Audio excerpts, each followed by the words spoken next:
Hello to each and every one of you. It is my honor to be with you today, and I hope you too are honored to be with me today.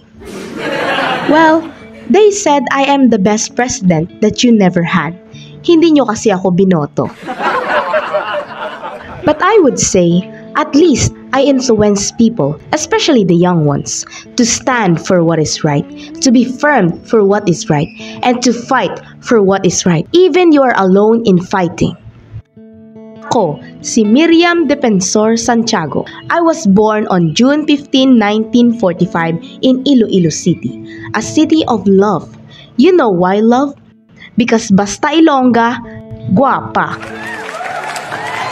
We are known because of our hospitality and being soft-spoken. Obvious naman sa akin, di ba? Ang buhay ko ay bukas na libro sa publiko. Of course, isa akong public servant. Transparent. Dahil wala akong tinatago. Wala akong dapat itago. People might say, I am a strong, independent woman. Of course, as a leader, we must be strong. We must be tough.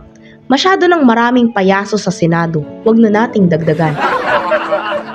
Hindi laro-laro ang pinasok kong trabaho. Prioridad ko ang magsilbi sa bayan. Mahal ko ang mga Pilipino. Mahal ko ang bansang Pilipinas. That is why I tried my best. I used my brain to pass bills into law. Laws that seek and fight for justice and equality among Filipino people. We all want a true and good leader. Kung ako ang tatanungin, tatlong bagay lang ang masasabi ko.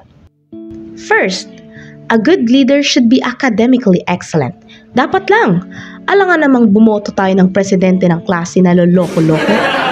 Siyempre, ang iboboto natin ay yung pinakamagaling at pinakamatalino.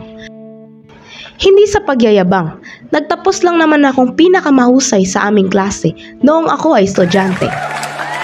Aside from being academically excellent, being politically excellent is also important. Whatever the profession that you might choose, you should always want to enjoy a reputation for good, honest work from your colleagues. In other words, dapat kung anong natapos mong kurso, magaling ka doon. That is called professional excellence. Nabigyan na ba yan ng award dahil sa husay niya sa trabaho? And finally, in the field in which I hope people will excel in the very near future, I hope in addition to academic excellence and professional excellence, we shall see from you the moral excellence. We should be able to live our lives in such a moral way that we can always face our Creator and tell Him, I did my best for your greater glory and the salvation of my soul. And that should be our goal. It is time for the Filipino people to arise. Rise up and fight for your country. You ask me how to change this country?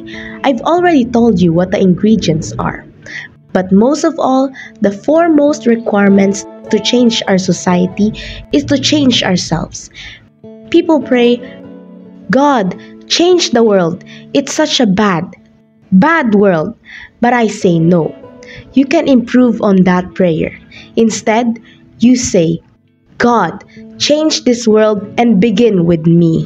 Bagamat hindi nyo na ako kasama ngayon, naniniwala kung ang mga naiwan kong legasiya, lalo na sa mundo ng politika at paglilingkod sa bayan, ay mananatiling buhay kailanman. Muli, ako si Miriam Defensor Santiago. I will never quit. I will never stop. I will never surrender.